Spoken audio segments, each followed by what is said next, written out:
This is the second hour of Areva Martin in real time. And in this hour, I take your calls. Give us a call at 1-800-920-1580 if you have a question, you have a comment, or if you are watching us live on YouTube, post a comment. We'll definitely read your comment or your question. Again, we're taking your calls at 1-800-920-1580. We're also tracking today's trending news. The Supreme Court is hearing a case today, or heard a case today, that could transform the internet. In Gonzalez versus Google, a family argues that tech companies should be legally accountable for harmful content promoted by their algorithms. The landmark case could threaten Section 230, a decades-old law that has shielded tech giants from blame over posts, photos, and videos shared on their platforms. And in news in Michigan, the Michigan Republican Party on Saturday picked controversial election denier Christina Caramo to chair the party in the key battleground state heading into the 2024 election. Caramo is the first African-American to win the position. And by some accounts, she is more extreme even than Donald Trump. Kind of hard to believe, but that's how Michigan's voters describe her. Another powerful earthquake shook Turkey and Syria, trapping more people in rubble and panicking survivors of the quake this month that have already killed at least 46,000 people. And in this hour, we are talking about fatal police shootings. Fatal police shootings have increased year over year since 2016. Police officers killed 1,096 people in 2022, the most since the Washington Post started tracking the deaths in 2015. We're asking in this hour, what does it take, or what is it going to take to change the way police respond to calls, oftentimes calls involving people who have mental health challenges, calls involving people who may be intoxicated? And why do police continue year over year to kill so many people? Experts point to a myriad of factors, and some say you can't really pinpoint a particular factor. The experts say that the number of people that police kill continue to rise. Some blame it on the rise in gun purchases. Others point to the slow pace of change in use of force policies. Some point to the failure by the Congress to pass the George Floyd and Policing Act and other police reform measures, and others blame it on the challenge associated with holding police accountable. They point to the powerful police unions and how difficult it is to get change because of the pushback that is often prevalent, or the pushback that they often get from police unions. We have just seen a number of high-profile shootings and killings by police, not to mention what happened to Tyree Nichols in Memphis. There was a shooting that came to light, or the video came to light just last week, involving a man in Shreveport, Louisiana, a man whose wife had called the police for a domestic violence situation. The police arrived, and literally in less than 66 seconds later, this man who had jumped off a second floor balcony had been shot and killed by police. And you could hear this young white police officer that shot him really exclaiming, screaming out, in disbelief that the man was dead. But it was such an odd reaction, since he had just shot the man in his chest for what appeared to be no apparent reason.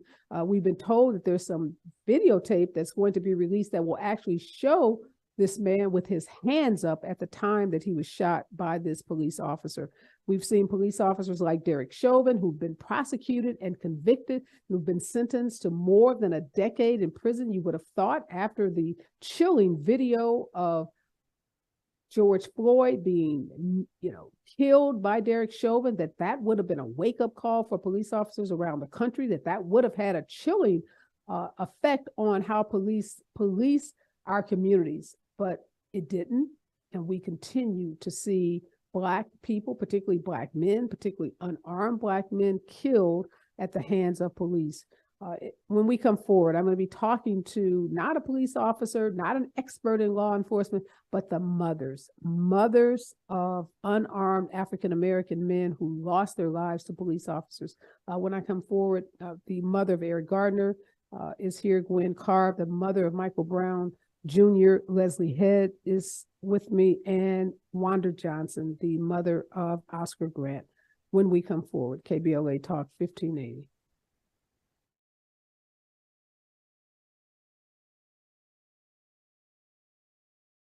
KBLA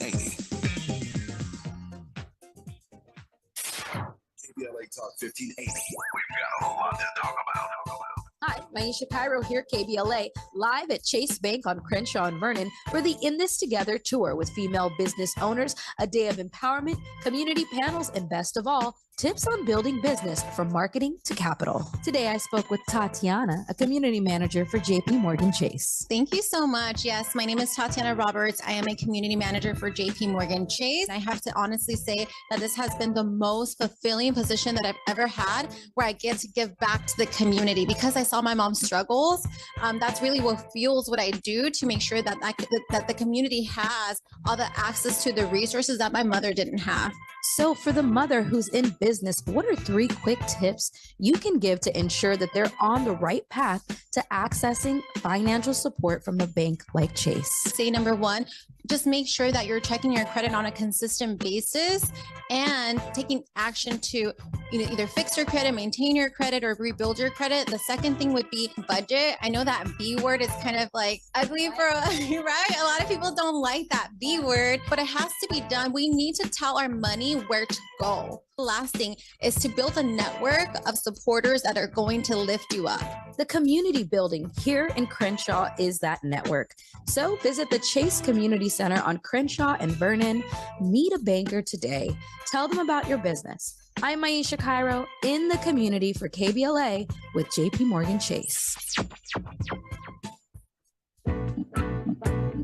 The U.S. premiere of the official Bob Marley One Love Experience has arrived in Los Angeles. Open now through April 23rd at Ovation Hollywood on the corner of Hollywood and Highland. The 15,000 square foot immersive experience opens up the world of Bob Marley like never before and features the entire Rock and Roll Hall of Fame Bob Marley archive. A One Love force that takes fans on a trip to Jamaica in a multi-sensory environment. A silent disco that lets fans groove out to a curated playlist, previously unseen photos, and rare memorabilia. Exclusive art from Mr. Brainwash, The Postman, Camo Works, and Idiot Box. And can't miss photo ops. Don't miss the opportunity to celebrate one of the world's most beloved and unifying musical figures. Tickets start at $20 plus fees and are available at BobMarleyEXP.com. That's BobMarleyEXP.com. Get your tickets today. Paramount Plus celebrates Black voices. Let's do this. From the team leaders in the game. If this Black woman can get there, then so can you. To those fighting for justice in The Equalizer. I would never let anything happen to you. To our everyday heroes. I am ready right now. Let's go. And those who take us to new heights. We are going where no one has gone before. And beyond. Explore the Black Voices collection on Paramount Plus. Let's fly. Before new Cascade Platinum Plus, I would pre-rinse all my dishes because my old detergent just wouldn't get them clean. But now, I do dishes differently. And no pre-wash, no rewash, money-back guaranteed kind of different. Because Cascade Platinum Plus has double the grease-fighting power of Dawn built right in, with twice the scrubbing power, giving me a clean that lets me break all the dish rules. I just scrape, load, and I'm done.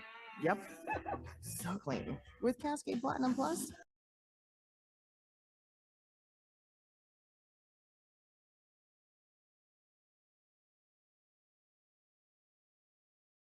Eric Garner was killed by New York police on July 17, 2014.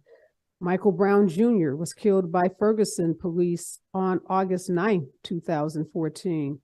And Oscar Grant was killed by Bay Area Transit Police on January 1st, 2009. The mothers of these 3 men are here to share their thoughts about what it's going to take for Black lives to really matter in this country and what police reform should look like.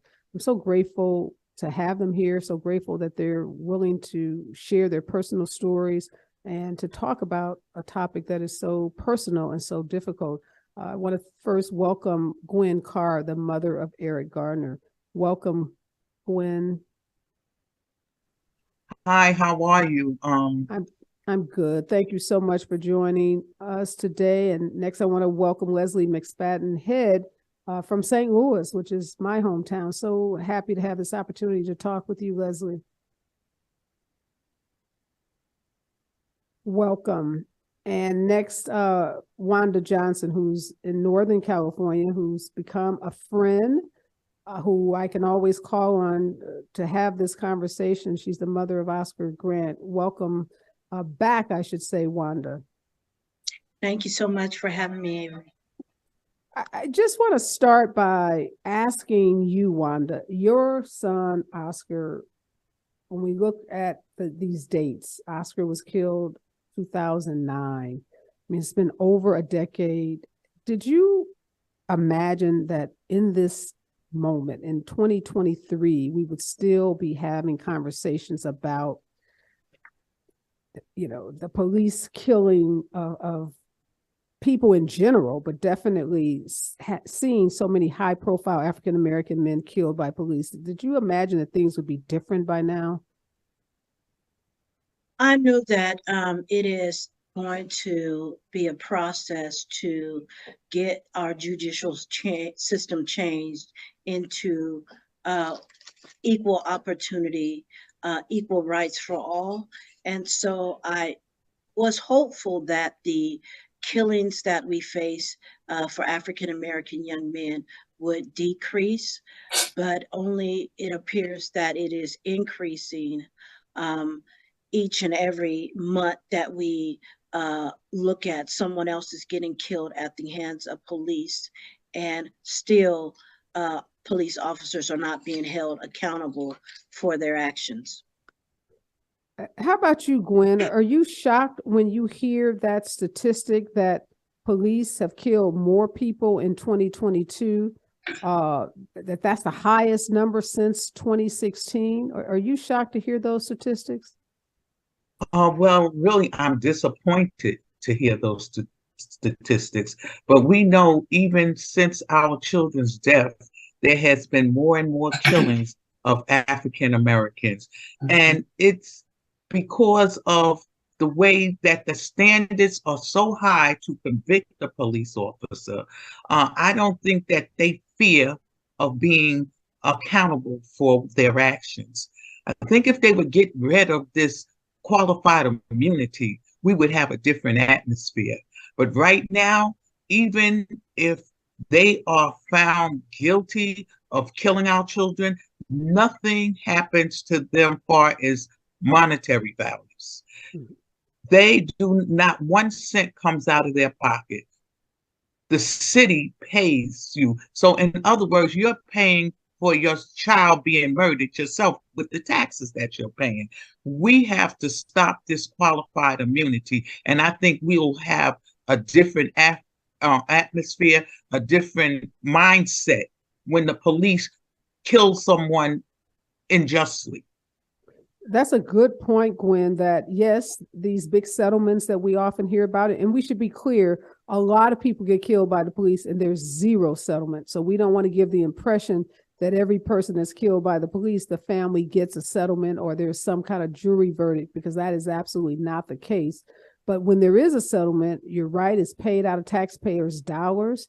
And that's the money that we all pay as taxpayers who live in these cities.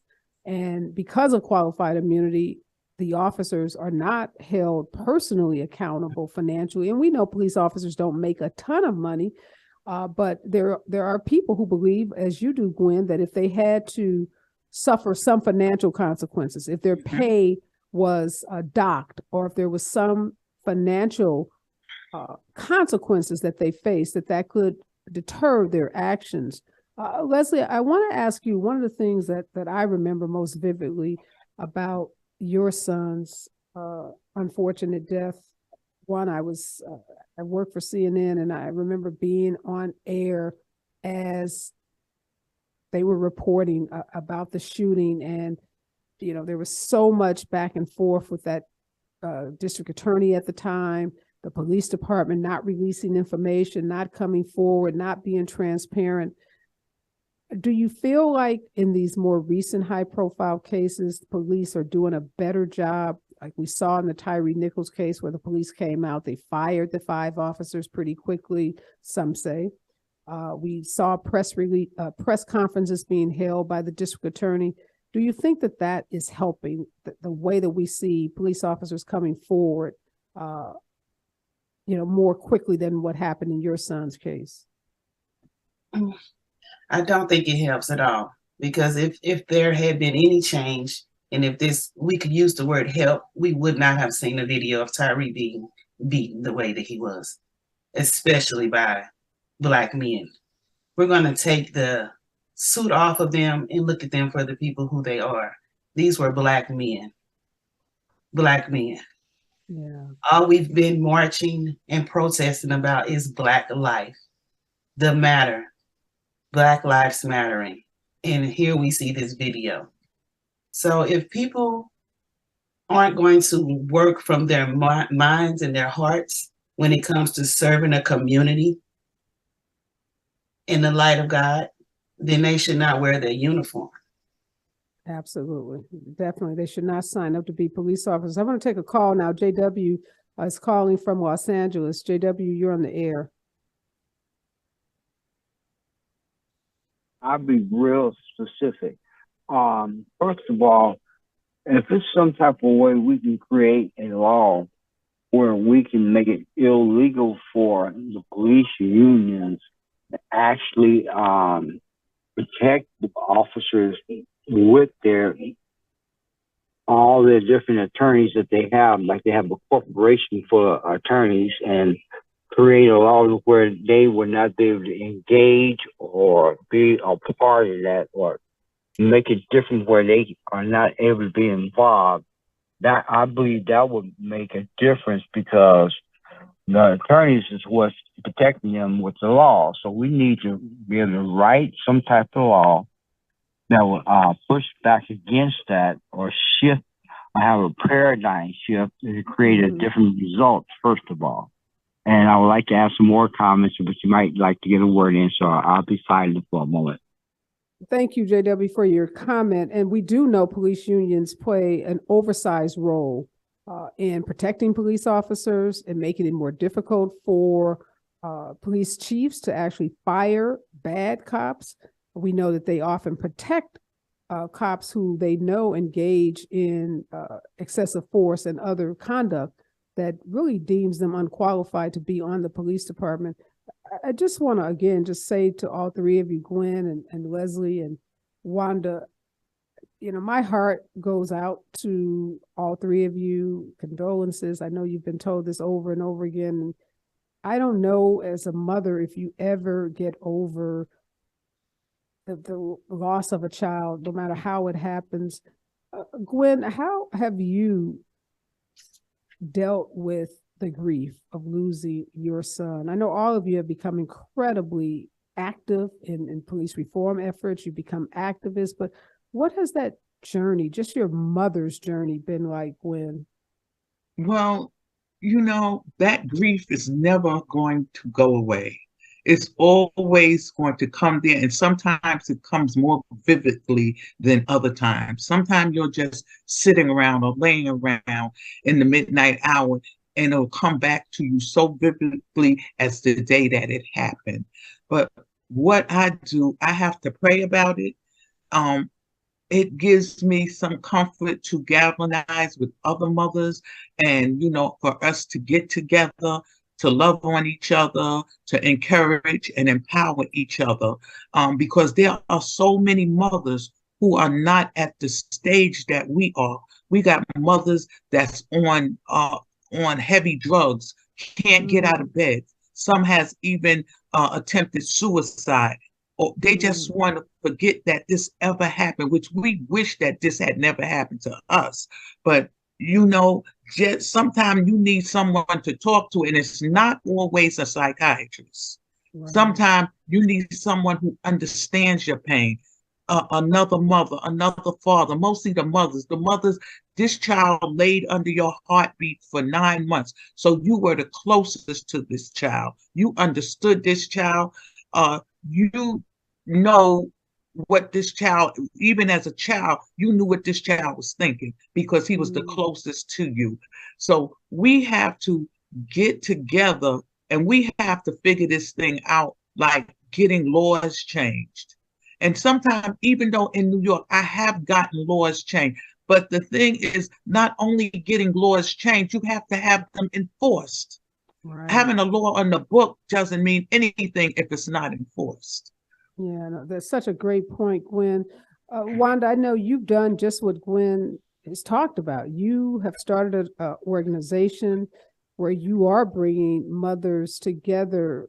What kind of strength does that give you to be able to deal with the grief of the loss of your son just by being able to bring these other mothers together? How has that helped you in your own grieving? That really helps me, Ava, because I'm able to bring the mothers here to love on them, to encourage them, to support them, to be in the fight with them, to remind them that they're the only voice that their child has now. And because they're that only voice, that they are the ones who have to sound the trumpet. They have to be the ones who fight to ensure justice occurs for their child. And so doing that encourages me. This weekend, there'll be mothers from all over the country coming together, which we wish we had you here as well, to love on each other, to just really work on our mental, our physical, our spiritual, our emotional. All of that plays a part in our fight, in our healing process. And so being able to see other mothers mature, other mothers begin to be whole, helps me out to continue to fight, to not give up, but to continue to encourage them to fight as well. And Leslie, I hear what Wanda is saying, and again, you guys have taken probably one of the most painful experiences in your life and turned it into a purpose. But I wonder, Leslie, nobody has to grieve for the loss of a child in a way that some of you have had to, because when these cases become national news, when they become international news, you have constant reporters sticking microphones in your face, constantly asking you to do interviews. And so you don't get to have that private, quiet time to grieve the loss of a child that most people have when, their child doesn't die at the hands of police. How difficult did that make the grieving process for you? And are there times when you don't want to be that, I got it all together, Black woman activist? You just want to be that mom who is grieving the loss of a child. It's very hard. It's very hard for your life to change within a blink of an eye and you not be prepared for it. It's not like getting the ingredients for dinner because you want to make spaghetti that night. Your whole world is broken, and those around you, my other children, the rest of my family, we're all connected to Michael. So our foundation was broken, and it's hard to put it back together with the world watching and critiquing and poking and provoking, and also trying to make our children into superhuman beings. As you said earlier in the introduction, the officer was screaming in disbelief as if he did not shoot him. Well, he's human. And if he had shot you, you would bleed and probably die as well. So this does not get easier. The journey that we're on, we're so fortunate to have each other, although the circumstances are unfortunate how we've come together and to be a part of this group that no one wants to be a part of.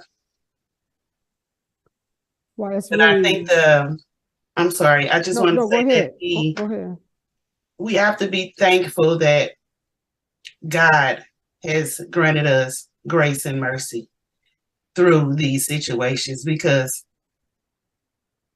I've cried to Wanda, I've cried to Ms. Gardner, I've cried to a number of the mothers who have allowed me to, because you just don't know what to do. You just don't understand why this is happening to you.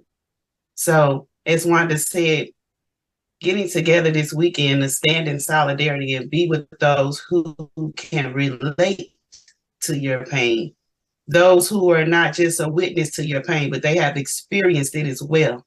It helps you on your journey. It does not heal you. And I don't know if we'll ever be healed, because we will always remember birthing our children. And we want to forget so bad the death of them, but that stays with you forever. It will stay with you forever. Our children are victims, but we will serve this life sentence. Wow. That's a lot in there, Leslie. You speak in truth to power.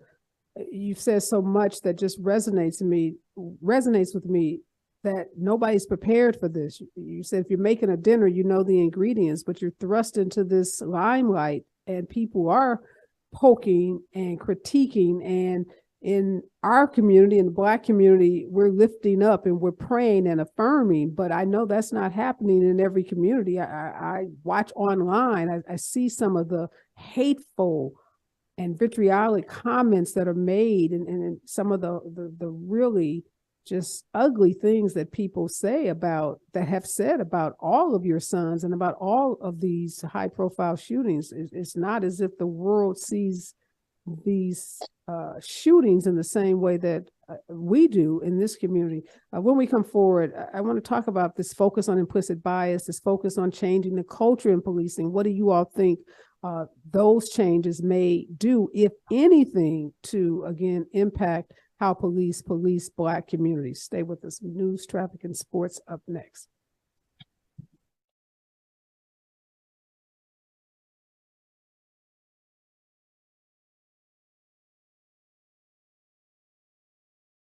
I'm Mike Island, and here's the latest from the Black Information Network. Ukraine is still independent and free nearly 1 year into Russia's invasion of the country. That's what President Biden declared from Warsaw, Poland, as he said support for Ukraine to defend itself from Russian aggression is unwavering. Biden also called out Russia's brutality against the Ukrainian people. A $100 million wrongful death lawsuit is being filed some 58 years after the assassination of Malcolm X. Attorney Ben Crump said the civil rights leader's family is suing the city of New York, the state of New York, the FBI, and CIA. The family is accusing the city, state, and government agencies of concealing evidence.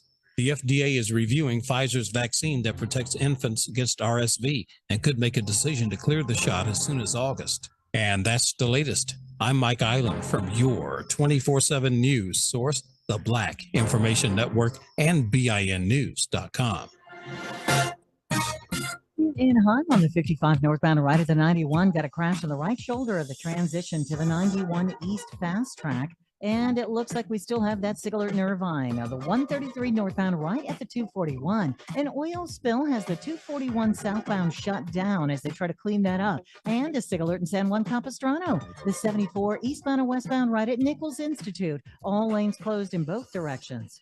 Progressive Commercial Insurance can protect your small business with over 30 coverage options, an easy-to-use mobile app, personalized discounts, and more. Get a quote in as little as 6 minutes at progressivecommercial.com. Discounts and coverage selections not available in all states or situations. This is the KBLA Sports Minute with Ray Richardson. LeBron James said he's not expecting any lingering effects from the hand injury he suffered in Sunday's NBA All-Star game. LeBron sat out the second half after jamming his finger on the rim while trying to block a shot. The Lakers are back on the court Thursday night against Golden State. Former Lakers guard Patrick Beverley is signing a free agent contract with his hometown Chicago Bulls from the hard-to-believe department. As a high school senior in Chicago, Chicago, Beverly led the state of Illinois in scoring with 37.7 points per game. No debates, no speculation, just the info you need. That's your KBLA Sports Minute. I'm Ray Richardson. This sports report was brought to you by Original Taco Pete. Aaron from Original Taco Pete's here, inviting you to our newest location at 3272 West Slauson off Crenshaw for Taco Tuesday, only $175. Call 323-348-4441 to order. Is the pen mightier than the sword? They say the pen is mightier than the sword. At KBLA Talk 1580, we not only have a lot to talk about, we have a lot to write about. Politics, relationships, business, empowerment, and culture. The all-star roster at KBLA Talk 1580 has you covered. That's what it's all about. Be sure to follow us on all our socials for our latest book releases, op-eds, essays, and commentaries from our hosts. And, of course, download the KBLA 1580 app as we strive to remain your most trusted, credible, and reliable source for the issues you care about. This is unapologetically progressive. KBLA Talk 1580. What up, baby? The Millionaires Roundtable with Lynn Richardson is creating millionaires one family, one day, $1, one dime at a time. KBLA Talk 1580 will be celebrating Black History Month Wealth with Lynn Richardson live on Wednesday, February 22nd at the Chase Community Center on Crenshaw and Vernon in Leimert Park. Come check out the space. This location has been a bank branch for over 44 years and is now a community center. It provides resources and education to help the community with money goals, home ownership, and entrepreneurship. You and a guest can win lunch with Lynn Richardson February 22nd. Go to KBLA1580.com or the KBLA 1580 mobile app today and register. See you there. The Los Angeles Urban League and Parkside Economic Development Corporation are working to close the wealth gap between Black and white households. BWARP, the Black Wealth Attainment and Retention Program's free virtual workshops will help your family acquire, gain, maintain, and pass down legacy wealth. Learn from the experts about making more with what you have, the Black history of money, joining the Smart Investors Club, preserving your assets in tough times, crypto, cash in or cash out, the wealthy mind and body. Register for this free series that could change your financial future at laul.org/BWAARP. Don't miss BWARP, the Black Wealth Attainment and Retention Program, every second and fourth Thursday in February, March, and April at 6 p.m. Pacific Time. Register now at laul.org/BWAARP.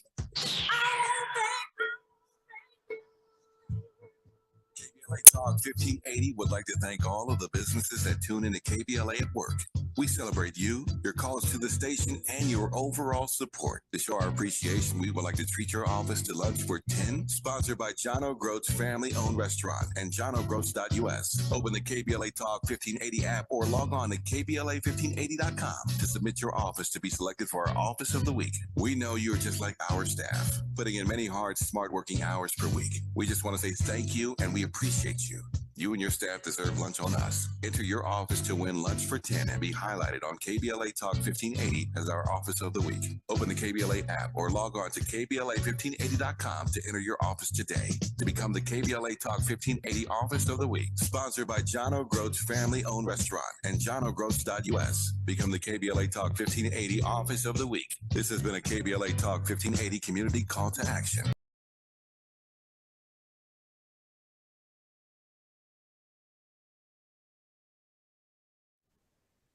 This is Areva Martin in real time, and I'm your host, Areva Martin. And in this hour, I'm taking your calls at 1-800-920-1580. If you have a question or a comment, give us a call. We are talking about police reform. We're talking about police reform with Mothers of the Movement. These are 3 African-American mothers who lost their sons at the hands of police officers in different states around this country, from California to New York to Missouri. And there's a new report out today that says that experts can't pinpoint a single cause for why the number of people killed by police continue to rise.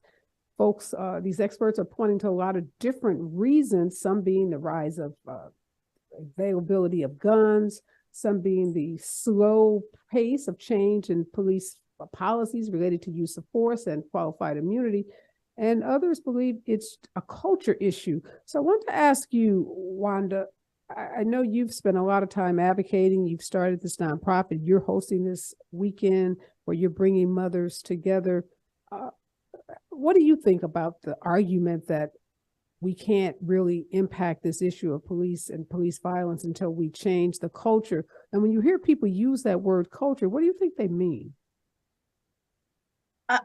I believe that that is correct, that we can't impact it until we change the culture, meaning the way the police system is set up. If we look at the history of policing, if we even go back to the 1865, during slavery, many of those policings that we have today come from the family lines of Ku Klux Klan. They come from the family line where African Americans was treated differently, was whipped. If we look into the 1960s, we find that same policing, who used the billy club and beat us, who whipped us, who water hosed us, who put us in jail, who even worked, some of them hung us and killed us. That same culture is in line and in service today. And until we begin to dismantle and change the way the system is set up, we will continue to have the killings take place and very little and maybe no reprimanding or no punishment done to the police, because the system is designed and doing exactly what it has been designed and created to do. And we must change it. If we continue to allow it to stay the same way it is, we will continue to allow and face the killings that we see occurring. And you notice that Tyree Nichols, when he was killed by African American men, but yet they still wear the blue suit. And if you look at the policing, it's ingrained in the culture of policing. It doesn't matter what nationality that police officer is. There is a stigma to know that if they kill someone, that there is an opportunity to get away with it by the language that they have learned to use, and also by the police union, who will hire the attorneys and the district attorneys who have been friends with those police for many, many years. So until we dismantle the system and change the way it operates, we will continue to have the same killings go on and on and on until we work to change it. Yeah, I'm glad you bring that point up, Wanda, about the officers and Tyree Nichols, and Leslie made this point too about them being African American. You know, there was a time when experts said all we needed to do was to put more Black people on police departments and we would see a reduction in the number of Black folks killed by police. We now know that that is categorically not true. I'm going to take a call. We got Howard calling in from Indianapolis. Howard, you're on the line. How we doing? Good, Howard. Thank you. What's your question or comment? Hi, first of all, hi, Areva. First of all, I just want to say prayers to all you ladies. I couldn't imagine the pain and the horror and the things you are going through, but I'm glad that y'all keeping your strength up. With policing, we need to reimagine it. We need to go back. They need to earn their guns. They need to earn their badges. They need to earn their right in life. Because when we see our community getting killed by police, they're supposed to protect and serve, not seek and destroy. So, and that's the mentality that they come with when they go through training, in my opinion. So they be on a mission, and it might take them a day, a week.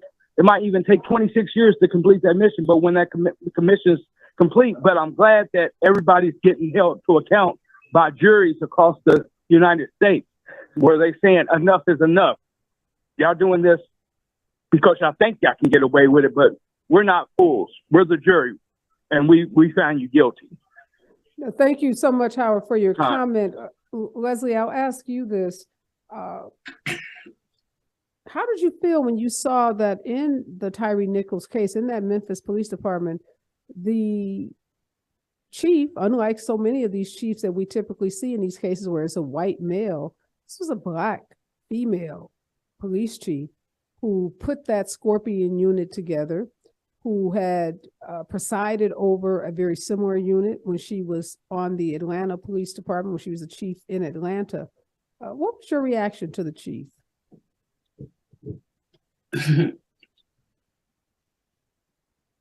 I'm gonna say this, that I thought that her actions were swift and fast because she did not want to see an uproar from the community. And in her mind, she felt like moving fast in that way would calm the community from, as we've heard, as we know, another Ferguson. And that's what people, when we have situations like this, and we know it's unjustly, and we know that it's wrong, they expect that. And so now we wear this jacket in Ferguson as those group of people that they don't want to mimic. But what else do you expect when you come into our communities and create havoc? What else do you expect? We already feel like we're not being heard. As you can see, from 2009 to 2014 to 2023. How much peaceful protests do we have to have? How many bills do we need to write? How many laws do we need to change? How many of us has to die? Yeah. So we're screaming out for attention. We're asking for help. We're asking for accountability. We're asking for justice. How long and how much and how many of us is it going to take? Yeah, I'm so glad you brought that up. That was one of the most disturbing things for me during the period after your son's murder, was the way that Ferguson, and as I said to you before we started the show, I grew up in downtown St. Louis. I lived in Jennings, which is right next door to Ferguson. I grew up in that community, and it was really painful. It was frustrating. It was, I was really upset about the way that they characterize African Americans, Black folks in Ferguson, as if, it was, a bunch of savages. Mm-hmm. And I was constantly fighting back against that narrative and trying to advance the narrative that, as you just said, whatever you're seeing, for the majority of, first of all, people, the news loves a fire, right? Yes. So if there's a fire in the trash can, let's just put all the emphasis on the fire in the trash can and ignore the hundreds and thousands of people that came to Ferguson who were peaceful and who were protesting in a very peaceful way. So that's something that we, in the media, constantly trying to battle, those of us in I'd say Black folks in the media, trying to fight against those images that Black people somehow are, just violent, and that the only way we know to as respond, if we ask for this. That's kind of how they put it. Like we ask for this. They say Michael, he created his own death. Like he caused his own death. I'm sorry. We asked for these things to happen. We wanted to be tear gas. We wanted tanks on public streets where cars belong, where people are walking. We wanted that. We didn't want any of that. I definitely did not want my son to be the person laying in the street under the sheet. I didn't want to be the one to pick out his last and final outfit, to pick out a casket, to make funeral arrangements, to expect thousands of people that I don't know. No, not at all. But they like to control the narrative with the distractions and continue to point the finger back at us. Yeah. But another thing, like Wanda said, that's why this weekend is so important. And these events that we hold and these foundations that we've created, because we will control the narrative and we will be the voices for our children. And if our communities will allow us to be the leaders, we will do that as well. Yeah, when we come forward, I want to talk about the foundations, because all of you have become incredible activists and advocates. You've started nonprofit organizations. I want you to be able to talk to folks about how they can get involved, how they can donate, how they can support the work that you're doing. And I want to talk about the marches that we've seen, the peaceful protests, and what impact they've had, if any, on the issue of policing, particularly as it relates to policing of Black communities. Stay with us, KBLA Talk 1580.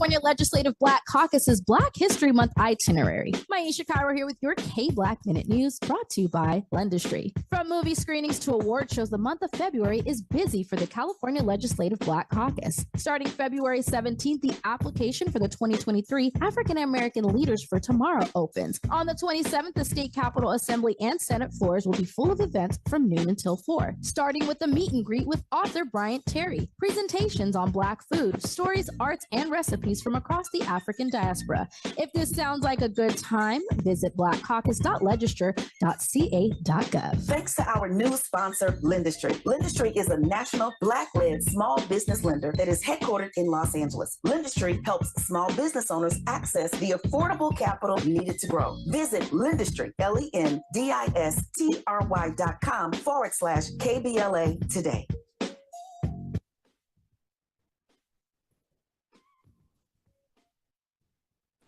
California is a great place to live and work, but those aren't easy things to do for students also going to college. That's why the state created the Californians for All College Corps, a way for students to build skills and help others while earning up to $10,000 for school. Commit to serve your community and we'll help you pay for college. Spots will fill up fast, so learn more and apply today at www.cacollegecorps.com. That's www.cacollegecorps.com. California is a great place to live and work, but those aren't easy things to do for students also going to college. That's why the state created the Californians for All College Corps, a way for students to build skills and help others while earning up to $10,000 for school. Commit to serve your community and we'll help you pay for college. Spots will fill up fast, so learn more and apply today at www.cacollegecorps.com. That's www.cacollegecorps.com. Did you know that California has the first in the nation task force to study reparations for African Americans? The work of the task force is to examine and recommend to the state legislature potential remedies of compensation, rehabilitation, and restitution for African Americans, with a special consideration for the descendants of persons enslaved in the United States. The task force has been hosting public hearings across the state to create awareness and educate the public. Be part of history and join them for public comment from 9 to 10 a.m. on March 3rd and 4th in Sacramento at the next Reparations Task Force meeting. For more information, visit the California Department of Justice website at oag.ca.gov. That's oag.ca.gov. Or you can send them an email from the website. This is a community call to action from KBLA Talk 1580.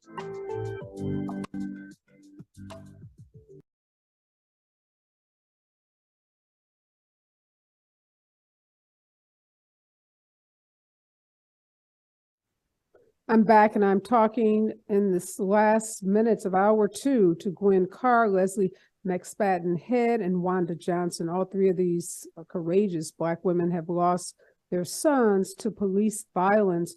Gwen, I want to ask you, we were talking before the break about the marches that happened in Ferguson. We've seen after George Floyd, the largest protest movement I think this country has ever seen definitely since the civil rights movement of the 50s and the 60s. Do you think the movements, the marches, the Black Lives Matter, what impact do you think that's had on how some of these police departments have tried to or not tried to reform themselves? Well, I think the marches, they are important. Not that it makes change, but it brings about awareness about there is a problem. So now after you march, after demonstration, we have to go for legislation because we don't start with the marches. Although the police, they have not been paying attention or they have not been doing their due diligence. The police department, it's the heads of the police departments who is not minding the store because they allow their police officers to get away with all of this habit. If that wasn't happening, we would have many less killings. But it's the killings are not going away. As you said earlier, they are increasing. Yeah. And they are not trying to do anything about it. Every time we look, a police officer is found not guilty. They done murdered your child, your unarmed child, your child with his hands up, his child on the ground saying he can't breathe. Just shooting your child in the back of the head. And these things should not happen. And you notice that it's mostly happening in the Black community. Yeah, no. The Black police officers are not going into the white communities and shooting up these white kids. They just don't do that. You do not hear about that. But when they come into our communities, the Black police officers, as well as the white police officers, are murdering us. And just like in Memphis, where they fired those 5 police officers so, abruptly, there was a 6th police officer who was a white police officer. They suspended him, put him on desk duty, but they did not fire him right away. So it took us a long time, Gwen, remember, to even learn that he had been involved, that he was at the first stop, and that he is on tape, saying, I hope when you catch him, you stomp his ass or something to that effect. Yes. We didn't even learn about that until later. And that's why I asked the question about the police chief. I love supporting Black women, and I do it every opportunity I get. But I was really disturbed by that chief. Yes, she did fire the 5 officers quickly. Yes, they did release the videotape relatively fast, but she created that unit. And if you looked at those men on that tape, that was not their first rodeo. That's not the first time they had stopped somebody and beat them up. And now maybe they hadn't killed anyone like they did Tyree Nichols, but I just can't imagine that you're the head of that police department and you did not know that your officers were out there, riding roughshod over people, acting like cowboys, and engage in that kind of conduct. And I think in addition to holding police officers accountable, we also have to hold their supervisors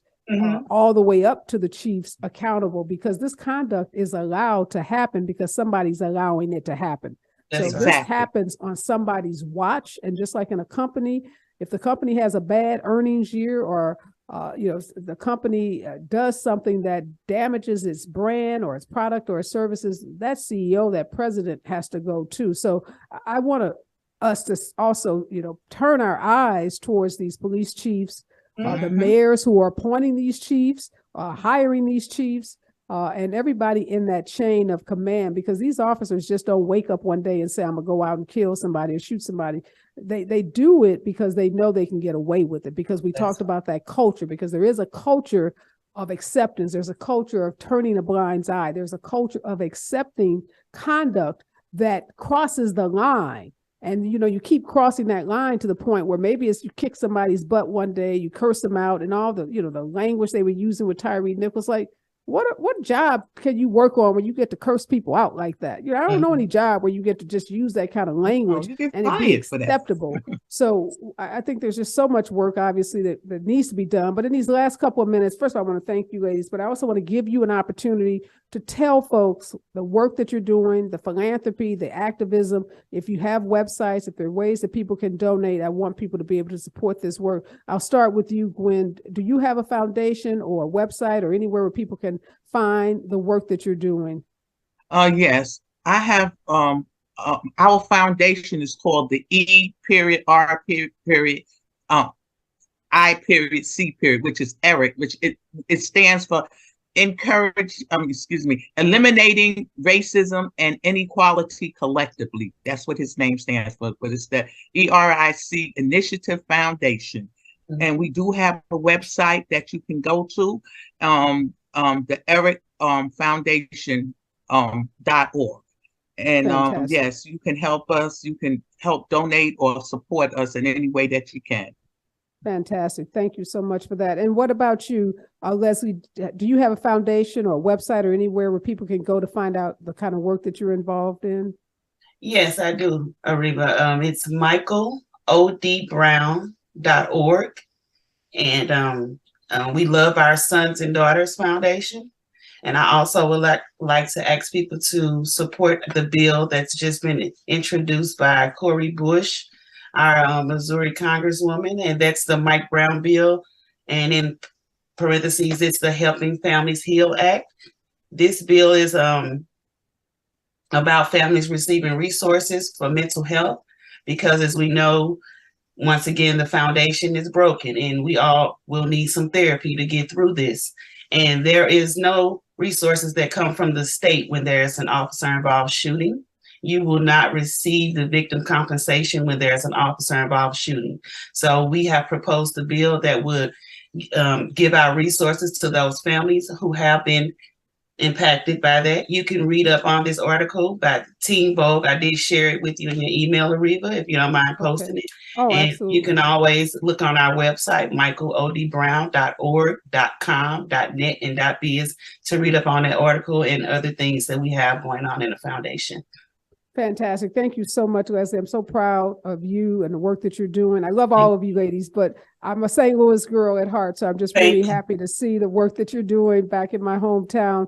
All right, Miss Wanda, you got a big weekend coming up. Tell us about it. Okay, I got to just on national TV and radio say I am so bummed that I can't be there. Wanda invited me to be a keynote speaker, and I have a case that I'm working on in Palm Springs, California, and I'm going to be there for the entire weekend. Otherwise, I would be joining you ladies. So I'm missing it this year, but I promise you I'm going to make the next event that I possibly can, because I support everything that Wanda's doing. And if Wanda invites me, I try to make every effort to be there. I tried everything I could to get to Oakland and back to Palm Springs, but just the airplane gods were not with me. So go ahead, Wanda, tell us your foundation. We got about 30 seconds. Okay, so we have the Oscar Grant Foundation, and this week is Oscar Grant Legacy Weekend, which we will be starting on the 24th, and it will actually go to the 27th, which is Oscar's birthday. We have a host of mothers from across country that will be coming and assembling in Oakland, where we will have pathways to wholeness, because when you lose a child, it's very important to get whole. And so we're offering different sessions this weekend. And then we'll have our gala on Saturday night, which we have some great speakers, along with Major, the recorded artist, will be singing, along with Dr. Dorinda Clark. She'll be singing as well.